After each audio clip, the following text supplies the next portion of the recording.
When I started SpaceX, initially I thought that, well, there's no way one could possibly start a rocket company. I wasn't that crazy. But then I thought, well, what is a way to increase NASA's budget? That was actually my initial goal. So I thought, well, if we can do a low-cost mission to Mars, something called Mars Oasis, which would land seeds with seeds in dehydrated nutrient gel, and you hydrate them upon landing, and then you'd have this great sort of money shot of green plants on a red background, and the public tends to respond to precedents and superlatives, and this would be the first life on Mars, the furthest that life's ever traveled, as far as we know. And I thought, well, that would get people really excited, and therefore increase NASA's budget. So obviously, the financial outcome from such a mission would probably be zero. So anything better than that was on the upside. So I actually went to Russia 3 times to look at buying a refurbished ICBM. Because that was the best deal.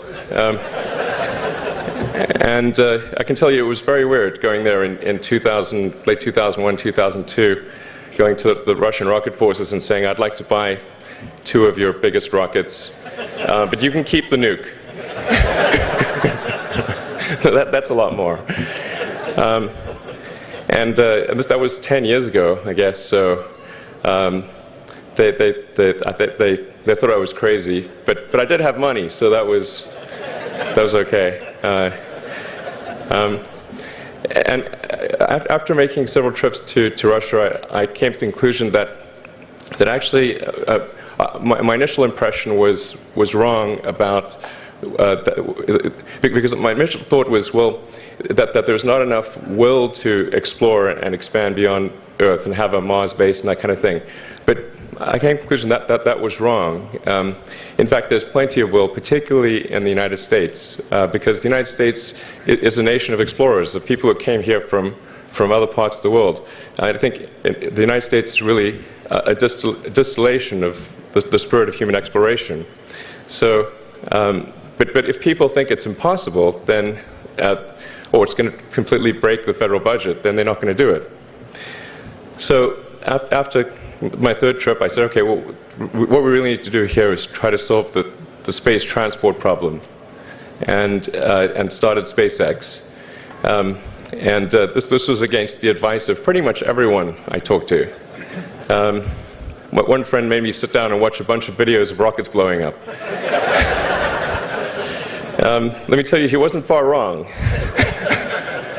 It was tough going there in the beginning because I'd never built anything physical. I mean, I'd built like little model rockets as a kid and that kind of thing, but I'd never had a company that built anything physical. So I had to kind of figure out how to do all these things and bring together the right team of people, and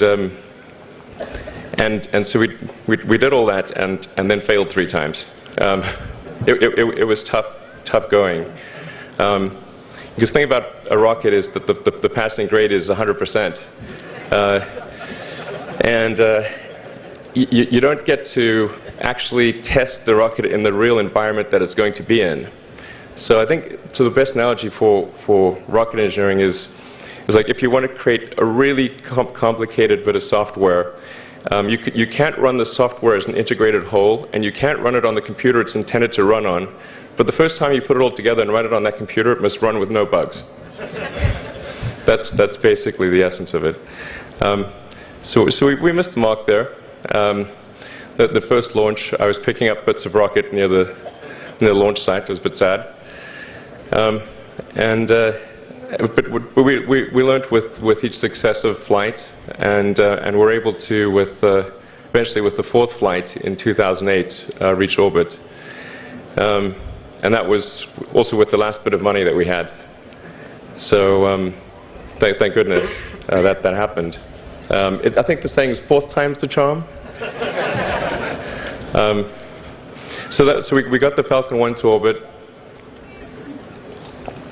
and then began to scale that up to the Falcon 9, which is about an order of magnitude more thrust. It's around 1 million pounds of thrust.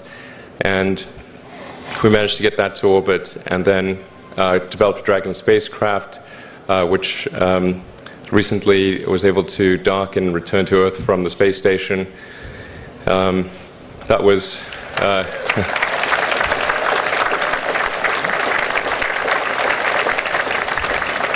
Thanks.